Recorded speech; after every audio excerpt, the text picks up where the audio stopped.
चिन्तासन्तानहन्तारो यत्पादाम्बुजरेणव प्रेयानं सान्निजाचार्यान् यदनुग्रहतो जन्तुः सर्वदुःखातिगो भवेत् तमहं सर्वदा वन्दे श्रीमद्वल्लभनन्दनम् ज्ञानतिमिरान्धस्य ज्ञानाञ्जनशलाकया चक्षुरुन्मीलितं येन तस्मै श्रीगुरवे नमः। नमामि हृदये शेषे लक्ष्मीं सहस्रलीलाभिः सेविमान् चतुर्भुश्च षड्भिर्विराजते योऽसौ सदा। तुम करोगे प्रवचन आज? हैं? करो। हाँ, तो आप सब लोग सावधान होके और शिवम से गीता सुने। क्या नाम पूरा? शिवम शर्मा। कर।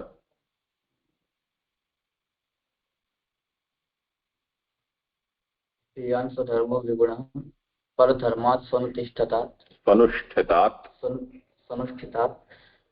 स्वभावनियतं कर्म कुर्वन् नाप्नोति किल्बिषम्। श्लोकार्थ। भली भांति आचरण में लाए हुए पर धर्म की अपेक्षा गुण रहित स्वधर्म अधिक श्रेष्ठ है।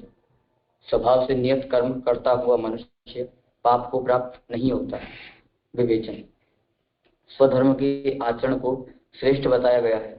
पर धर्म चाहे जितना भली प्रकार से आचरण में उतारा जाए, परंतु उसकी अपेक्षा स्वधर्म अल्प प्रतिष्ठ होने पर भी अधिक श्रेष्ठ है। ब्राह्मण, क्षत्रिय और आदि के स्वभावानुसार जो कर्म विभाग कहा गया है, उसके अनुसार स्वभाव से नियत किया गया अपना कर्म करने से पाप नहीं होता, परंतु अपना कर्म न करने से पाप होता है। स्वधर्म पालन के साथ कर्मनिष्ठा ही उत्तम है। तृतीय अध्याय में यह बोध कराया गया है, उसी का यहाँ व्याख्यान पूर्वक पुनः उपदेश किया गया है।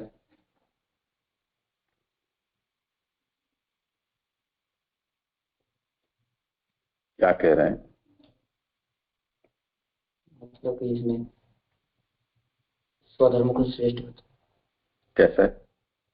मतलब कि जो पर धर्म है उसको कितनी भी अच्छी प्रकार से किया जाए तो उसको करने से मनुष्य पाप को प्राप्त होता है, और जो स्वधर्म अगर अच्छी प्रकार से भी नहीं करे तो पाप को प्राप्त नहीं होता। स्वधर्म किसे कहते हैं? मतलब कि जो अभी पीछे बताया था कि ब्राह्मण और क्षत्रियों के धर्म बताए थे, मतलब स्वाभाविक धर्म बताए थे उनको, जो पीछे श्लोक में बताया।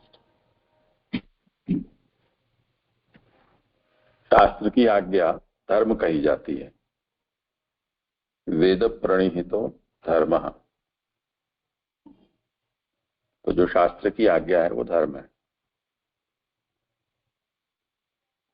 उसमें सभी को एक सी आज्ञा नहीं होती है। जैसे तुम लोग यहाँ छात्र हो,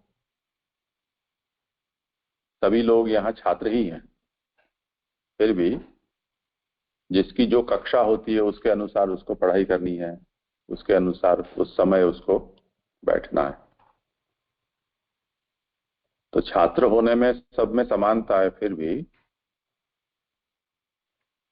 सबको अलग अलग आज्ञाएं प्राप्त हैं कि तुम इस विषय को तुम लोग पढ़ोगे, ये लोग उस विषय को पढ़ेंगे। तो जो प्रथमा के छात्र हैं वो मध्यमा के छात्र कहीं पढ़ाई नहीं करेंगे, मध्यमा वाले हैं वो शास्त्र की नहीं करेंगे। तो अब धर्म यानी शास्त्र आज्ञा हो, उसके साथ अगर हम स्व लगाएं, स्वधर्म यानी अपना धर्म, तब हमें ये सोचना होगा कि स्व क्या है। तो हमारे शास्त्र के अनुसार जो स्व होता है वो वर्णाश्रम होता है। जैसे लिंग भेद होते हैं, स्त्री है पुरुष है, अवस्था भेद होते हैं, बाल किशोर युवा प्रौढ़ वृद्ध, ऐसे तो अवस्था के भेद होते हैं। इसी तरह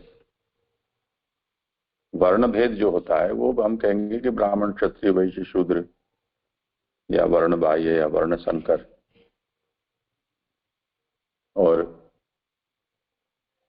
उसमें आश्रम के भेद, यानी अभी ब्रह्मचारी है, गृहस्थ है, वानप्रस्थ है, सन्यासी है या अनाश्रमी है। तो जब शास्त्र के पास हम जाएंगे तब शास्त्र पूछेगा कि तुम कौन हो, तब हमें अपना परिचय देना होगा, यानी स्व क्या है वो हम शास्त्र को बताएंगे, तब फिर शास्त्र हमें धर्म कहेगा कि तुम्हारे लिए इनमें से ये बातें धर्म हैं, ये तुम्हारा कर्तव्य है। जैसे इलाज के लिए हम जाएं, मानो कई बार ऐसा होता है कि कोई डर के मारे नहीं जाता है, कभी किसी को अनुकूलता नहीं होती है, तो परिवारजन है वो डॉक्टर के पास जाते हैं और कहते हैं कि ऐसी ऐसी तकलीफ होती है, तो वो पूछेगा किसको होती है, मरीज कौन है, क्योंकि लक्षण एक समान हो पर व्यक्ति की अवस्था के अनुसार वो सोचकर तय करना पड़ेगा कि इसको क्या इलाज दिया जाए। समझे ना? तो जो बच्चा होगा तो उसको उस हिसाब से इलाज होगा, बड़ा होगा तो उस हिसाब से होगा। दूसरे कोई रोग शरीर में पहले से हैं और ये कुछ नई बीमारी आई है तो उसको भी ध्यान में रखकर इलाज करना पड़ेगा। तो सबको संस्कृत में कहते हैं ना, दंडे न गो गर्दभऊ, एक डंडे से गाय और गधा को हम हाँक नहीं सकते हैं। गाय गाय है, गधा गधा है। इस तरह से पहले स्व पता चले तब जाकर उसका क्या कर्तव्य है, क्या धर्म है वो बता सकते हैं। तो शास्त्र में उसे वर्ण और आश्रम के हिसाब से कहा है। तो उसमें ये बताया जा रहा है कि श्रेयान स्वधर्मो विगुणा परधर्मात् स्वनुष्ठितात्, परधर्मात् स्वनुष्ठितात् परधर्मात् विगुणः स्वधर्मः श्रेयान। परधर्म का अच्छी तरह से आचरण करने से, अच्छी तरह से नहीं किया गया, स्वधर्म भी श्रेयकारी होता है। क्यों? तो कहते हैं स्वभाव नियतम कर्म कुर्वन् न आपनोति किल्बिषम। जिसको अपने जो गुण स्वभाव से प्राप्त कर्म है वो अगर वो करता रहता है तो वो किल्बिष यानी पाप दोष अपराध उसका भागी नहीं होता है, क्योंकि उसे उसके स्वभाव से जो प्राप्त कर्म है वो कर रहा है। तो व्यक्ति को अपनी मर्यादा में रहना चाहिए, ये बात यहां मुख्य रूप से कही जा रही है। समझे ना?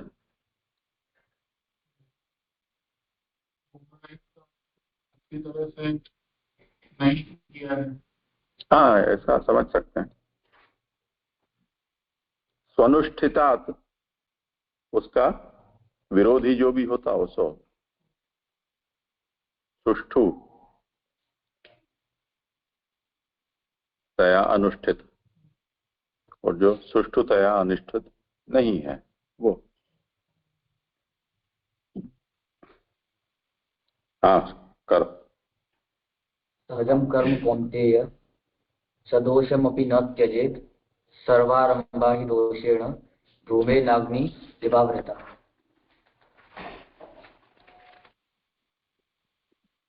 हे कौन्तेय, दोष युक्त होने पर भी सहज कर्म का त्याग नहीं करना चाहिए, क्योंकि धुएं से अग्नि की तरह सभी आरंभ दोष से संसक्त है।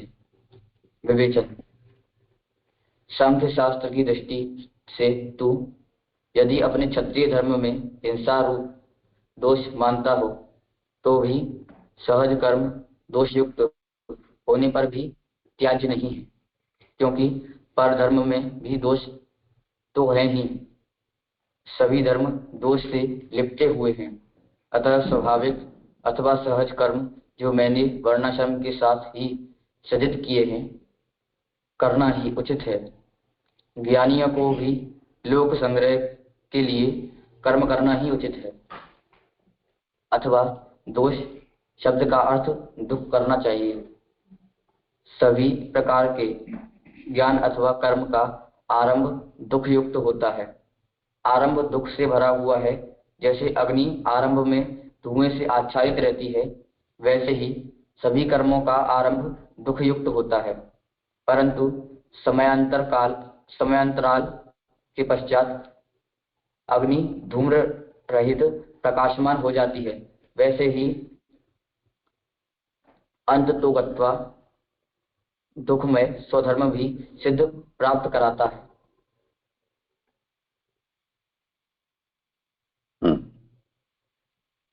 समझाओ।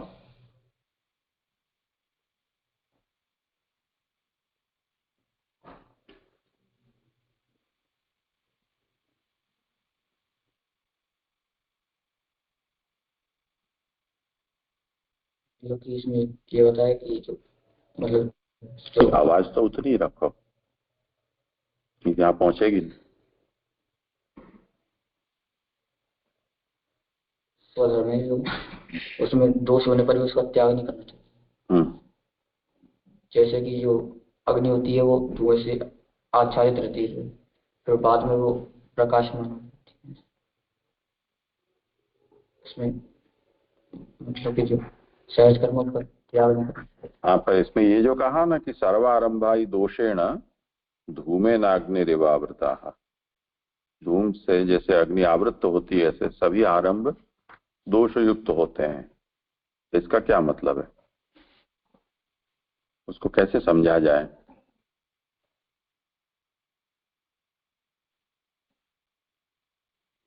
जैसे तुम लोग अभी इस समय गीता का यहाँ बैठकर स्वाध्याय कर रहे हो, पारायण सुबह करते होगे, पर अर्थ का जो चिंतन है वो अभी हम करते हैं। तुम लोगों ने शायद प्रथम बार किया होगा, पढ़ा है पहले एक अर्थ, पढ़ा है? तुम तो महान हो, पर सब लोगों ने नहीं पढ़ा होगा, है ना? तो अब मानो कि जिन लोगों ने प्रथम बार पढ़ा है तो उनका तो ये आरंभ है। तो आरंभ में हमें कुछ बात समझ में आती है, कुछ नहीं आती है, कुछ उल्टा भी समझ में आता है। तो सभी का आरंभ तो ऐसा ही होता है। जैसे तुम लोग बच्चे थे, चलना नहीं जानते थे, पर जब चलना शुरू किया तो प्रथम बार ही कोई दौड़ते थोड़ी हो गए, गिरे पड़े हो गए। पहले पशु की तरह बच्चा चलता है, फिर पकड़ के धीरे धीरे खड़ा होता है, फिर किसी की उंगली पकड़ के चलता है या कोई सहारा लेके चलता है। उसके बाद धीरे धीरे उसको विश्वास आता है, अभ्यास होता है, हाथ पांव में ऐसी स्नायु में ऐसी मजबूती आती है, तब फिर जाके वो चलना सीखता है। तो सर्वारंभा ही दोषेण, जितने भी आरंभ है वो सभी दोष युक्त होते हैं। तो वो परिपक्वता है या कुशलता है वो आते आते ही आती है। तुम लोगों ने यहाँ रोटी बेलना सीखा, घर में कभी तुम लोगों ने नहीं बेली होगी रोटियां। यहाँ कौन कौन बेलता है रोटी? केशव, निशंक, बस दो ही बेलते हैं। रोटी आती है बेलनी? तुम लोगों ने कभी बेली? तुमने बेली है। अब जब पहली बार बेली होगी तब तो गोल नहीं होती होगी ना, टेढ़ी मेढ़ी हो जाए आकार उसका, कहीं मोटी कहीं पतली बिल जाए, बीच में से पतली हो, किनारी उसकी मोटी रह जाए, ऐसा सब होता है ना। तो सर्वारंभा ही दोषेण आवृता, अभी शुरुआत में तो ऐसी गड़बड़ी होती है। तो ये बात भगवान कहते हैं कि दोष युक्त होते हुए भी, क्योंकि वो सहज कर्म है, इसलिए उसका त्याग नहीं करना चाहिए। तो इस बात से हमें नहीं घबराना चाहिए कि हमें नहीं आ रहा है, हम नहीं कर पा रहे हैं, अच्छी तरह से नहीं हो रहा है। ये सोचकर अगर हम किसी काम को हाथ पर ही न लें तो कैसे गाड़ी चलेगी। तो जो सहज कर्म है, जो काम हमारा नहीं है, उसमें जरूरत नहीं है हमें ज्यादा साहस करने की। और जो सहज कर्म है वो तो हमें करना ही पड़ेगा। जैसे बच्चा भोजन करना सीखता है, लोगों को देखता है, फिर शुरू में जब उसके माँ बाप उसको खिलाते हैं तो वो ये जिद करता है कि नहीं अब मैं खुद खाऊंगा। उसको ऐसा होता है मैं बड़ा हो गया हूँ, सब अपने हाथ से खाते हैं तो मैं क्यों नहीं खाऊं। तो वो खाता है तो उसको ढंग से आता नहीं है वस्तु को पकड़ना, रोटी को कैसे खाना, चावल को कैसे खाना, सब्जी को कैसे खाना। तो सबको एक समान रूप से पकड़कर खाने का प्रयास करता है तो कुछ बाहर गिरता है, कुछ शरीर पर गिरता है, कपड़ों पर गिरता है, मुंह में भी अंदर जाने के बजाय आसपास पूरा लग जाता है। ऐसे करते करते ही तो हम खाना सीखते हैं। और फिर एक ऐसी अवस्था आ जाती है कि अगर रात के समय अंधेरा हो गया, बिजली चली गई, फिर भी हम खाएंगे तो मुंह में ही हाथ जाएगा। कभी ऐसा होता है कि अंधेरे में खाएं और मुंह की जगह आंख में घुस जाए, ऐसा अभ्यास बन जाता है। तो आरंभ जितने भी हैं वो सब ऐसे दोषयुक्त होते हैं, और दोषयुक्त होने के भय से उसको हमें छोड़ना नहीं चाहिए, क्योंकि वो हमारा सहज कर्म है, तो उसको हमें पकड़े रखना चाहिए। तो अर्जुन जी को भी भगवान इस बात को इस संदर्भ में यूं ही समझाना चाहते हैं कि तुमको ऐसा लगता हो कि ये जो युद्ध सामने उपस्थित हुआ है, उस युद्ध में भी बहुत सारे दोष जुड़े हुए हैं जो उन्होंने शुरू शुरू में गिनाया, विषाद जब हुआ तब, कि अगर युद्ध होगा तो ये हो जाएगा, वो हो जाएगा। वो सब दोष ही तो गिना रहे थे, जिससे वो कहते थे कि अब मुझे इस कारण, इन कारणों से युद्ध नहीं करना है। तो भगवान उनको समझा रहे हैं कि तुम क्षत्रिय हो, ये धर्म युद्ध है, युद्ध में पीछे हटना ये क्षत्रिय का धर्म नहीं है। तुमको लगता हो कि ये दोष है, तब भी ये तुम्हारा सहज कर्म है, इसलिए उससे तुम्हें करना ही है। समझे ना? क्यों शिवम? ठीक है, करो आगे। धन्यवाद, प्रणाम जी जय। जी, पहले के श्लोक में विवेचन में लिखा है कि इसका जो अनुसंधान है वो तीसरे अध्याय में दिया ही था। तो जैसे फिर से पुनः उपदेश करने का कारण यही समझना चाहिए कि जो कंटिन्यूएशन था टॉपिक, तो उसी में भगवान ने ऐसा कहा कि पर धर्म को स्वधर्म से, मतलब स्वधर्म को अधिक समझना चाहिए, तो उसका कंटिन्यूएशन था इसलिए। हाँ, ऐसा भी समझ सकते हैं। और बहुत पुरानी बात हो गई ना, इतने बीच में 10-12 अध्याय आ गए और नया संदर्भ भी आया है, तो उस हिसाब से भी भगवान उसको दोबारा समझा सकते हैं। जी जय। अब बोल। असक्त बुद्धि सर्वत्र, नहीं, असक्त नहीं है, असक्त बुद्धि। असक्त बुद्धि सर्वत्र जितात्मा विगतस्पृह नैष्कर्म्य सिद्धिं परमा संन्यासेनाधिगच्छति। श्लोकार्थ: सर्वत्र आसक्ति रहित बुद्धि वाला, मन को जीतने वाला तथा स्पृहा रहित मनुष्य संन्यास से परम सिद्धि को प्राप्त होता है। पूर्व में कहे गए सांख्य तथा योग के एकार्थ का पुनः स्मरण कराते हैं, जिसकी बुद्धि अर्थात चित्त कहीं भी आसक्त नहीं होता, जिसने मन को जीत लिया है और जिसको किसी भी कर्म के फल की स्पृहा नहीं, वैसा पुरुष संन्यास से निष्कर्म रूप परम सिद्धि को प्राप्त करता है। यहाँ अनासक्ति सांख्य के संदर्भ में अर्थ कहा गया है और मन की जीत तथा स्पृहा का अभाव कहकर योग का सार रूप इंगित किया है। समझा?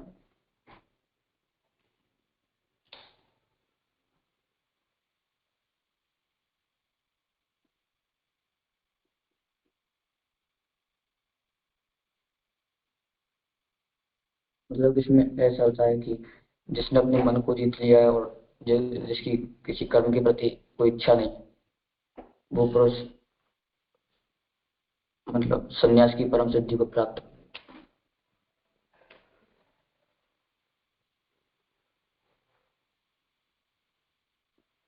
ये ऊपर जो कर्तव्य के विषय में भगवान ने समझाया ना, सहज कर्म का दोष युक्त हो तब भी त्याग नहीं करना चाहिए, परधर्म का आचरण नहीं करना चाहिए, क्योंकि विगुण हो तब भी स्वधर्म में निधन श्रेय कारक होता है, परधर्म भयावह होता है। और ये कहते हुए आगे ये भी समझा दिया कि सभी आरंभ हैं वो तो दोष युक्त होते ही हैं। अब वो जो कर्मारंभ है वहां से लेकर और उसकी परिसमाप्ति सिद्धावस्था, अब वो सिद्धावस्था का वर्णन करते हैं कि जिसने दोषयुक्त कर्म से ही सही सहज कर्मों को करना आरंभ कर दिया, करते करते अभ्यास हो जाएगा तो उसमें जो दोष हैं दोष निवृत्त हो जाएंगे। जैसे धुआं शांत हो गया और अब अग्नि प्रकाश युक्त केवल प्रज्वलित है, तो अब वो शुद्ध कर्म करने वाला हो जाएगा। अब ये जो कर्म है वो ऐसे होते हैं कि वो कोई सदा करने हो, एक ही तरह से करे जाने हो, ऐसा कोई आवश्यक नहीं है। क्योंकि हम ये देखते हैं लोगों की ऐसी कथाएं सुनते हैं जिन लोगों ने सिद्धि प्राप्त की हुई हो। जैसे मोदी जी इन दिनों में बड़े समाचार में रहते हैं, प्रसिद्ध व्यक्ति हैं। वो अपने बारे में बताते थे कि बहुत साधारण मध्यम वर्गीय परिवार से वो आए, पिता चले गए, माँ ने उनको पाल पोस के बड़ा किया, उन्होंने भी बड़ा संघर्ष किया, ये यहाँ तक कि कभी उनको रेलवे स्टेशन पर चाय भी बेचनी पड़ी। तो वहां से उनकी शुरुआत हुई। उसके बाद संघ के पूर्णकालीन कार्यकर्ता के रूप में उन्होंने कई सालों तक प्रचार किया, पूरे भारत देश में और विदेश में भी उन्होंने भ्रमण किया। उनकी कोई पहचान नहीं थी, एक साधारण संघ के कार्यकर्ता थे। तो ये जो आरंभ है वो थोड़ा कष्टदायक तो होता ही है। अब इतना लंबा समय, ऐसा समझो कि 50-60 साल इस तरह से संघर्ष किया उन्होंने, साधना की, तो अब जाकर वो ऐसे स्थान पर पहुंचे कि नैष्कर्म सिद्धिम परमाम संन्यासेनाधिगच्छति। अब वो अवस्था से ऊपर पहुंच गए। इसी तरह ये रिलायंस अंबानी का नाम सुना होगा, सभी लोगों ने सुना होगा। तो दुनिया में बड़े उद्योगपति और धन कुबेर माने जाते हैं। तो वो भी ऐसा ही बताते थे कि उनकी जो शुरुआत थी वो बहुत ही साधारण थी, यानी कि जैसे ठेले खोमचे वाले गलियों गलियों में अपना माल बेचने के लिए निकलते हैं, ऐसी स्थिति से उन्होंने शुरुआत की थी। और संघर्ष करते करते अब बड़ा साम्राज्य उनका हो गया। अब उनको वो मेहनत नहीं करनी पड़ती है। नैष्कर्म सिद्धिम परमाम संन्यासेनाधिगच्छति, यानी पहले जो हमें उनको शारीरिक श्रम करना पड़ता था, अब कुर्सी पे बैठे बैठे ही सब कुछ हो जाता है उनके इशारों से ही। ये नैष्कर्म सिद्धि है, समझे? हम ऐसे समाज में वर्ग देखते हैं कि जो शारीरिक श्रम करते हैं और अपना निर्वाह करते हैं। मजदूर वर्ग होता है, किसान है, और जो दूसरे हुनर, लकड़ी, लोहा, जैसे प्लम्बर है और बढ़ई है, ये सब शारीरिक श्रम करते हैं। अब थोड़ा अनुभव होने के बाद उनमें से कोई ठेकेदार बन जाता है। ठेकेदार यानी कोई मकान बन रहा है, कोई कॉलोनी बन रही है, उसमें पानी की और बिजली की व्यवस्था करनी है, तो बनाने वाला है वो संपर्क करेगा, क्योंकि वो हर आदमी को तो वो जानता नहीं होता है। तो एक कहेगा कि मैं आपकी ये व्यवस्था कर दूंगा। अब वो 50 दूसरे आदमियों को लेके आएगा, काम वो करेंगे और करवाएगा, ये वो ठेकेदारी कही जाती है। पैसे सब उसको मिलेंगे, वो अपने दूसरे कर्मचारियों को बांटेगा जिसने जैसा काम किया है। अब उसने भी काम की शुरुआत तो एक मजदूर के रूप में ही की थी, पर उसके बाद ठेकेदार बन गया। समझे ना? ये डॉक्टर्स भी ऐसा ही करते हैं। शुरुआत में सरकार कहती है कि जो भी डॉक्टरी डिग्री लेना होगा उसको सरकारी अस्पताल में काम करना पड़ेगा, तो सरकार उनको सरकारी अस्पताल में लगा देते हैं। वहां करते करते उनको अनुभव भी हो जाता है और संपर्क भी हो जाता है। तब फिर कुछ समय वहां काम करने के बाद वो उस गांव में या उसके आसपास अपना अस्पताल खोल लेते हैं।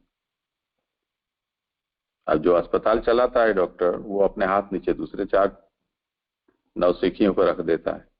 खुद तो मजे से जीवन जीता है और 24 घंटा काम है वो उसके हाथ नीचे होते हैं, उनको करना होता है।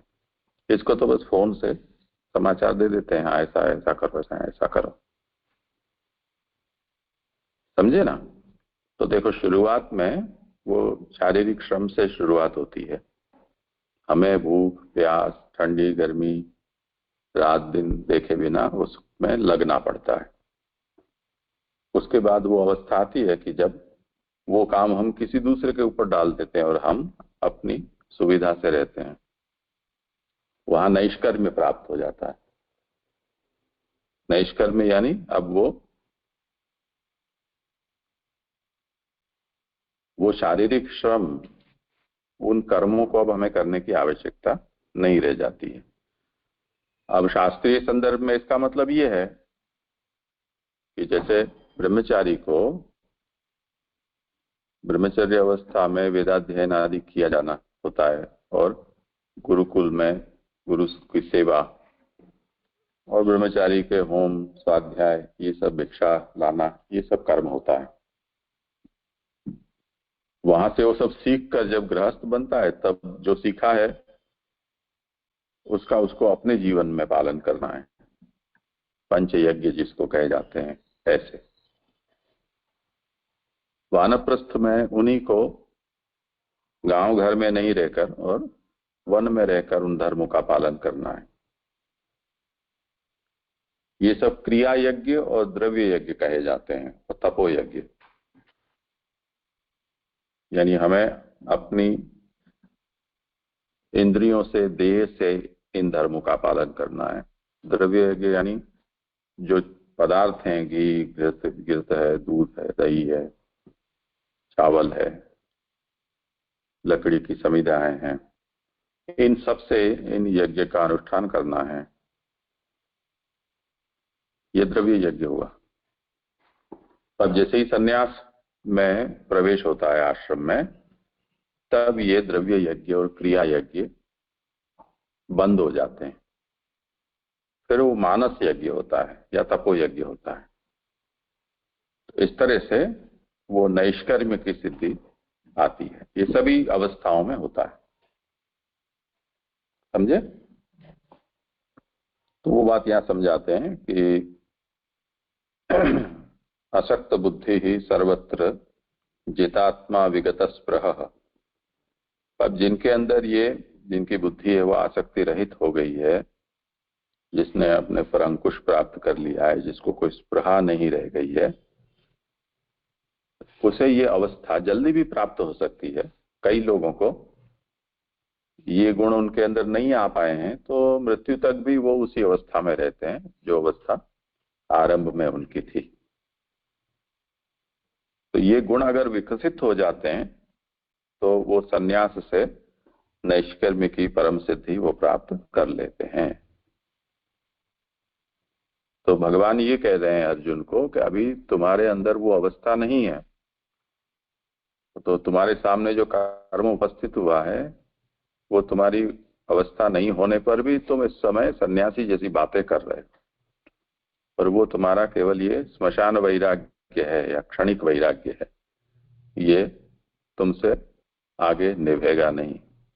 और भगवान चाहते भी नहीं है कि अर्जुन उस अवस्था में अभी पहुंच जाए, क्योंकि अर्जुन आदि जो है उनको भगवान ने प्रकट ही इसलिए किया था कि जिससे कि उनके द्वारा ये भूमि का भार वो कम करें, दुष्टों का संहार करें।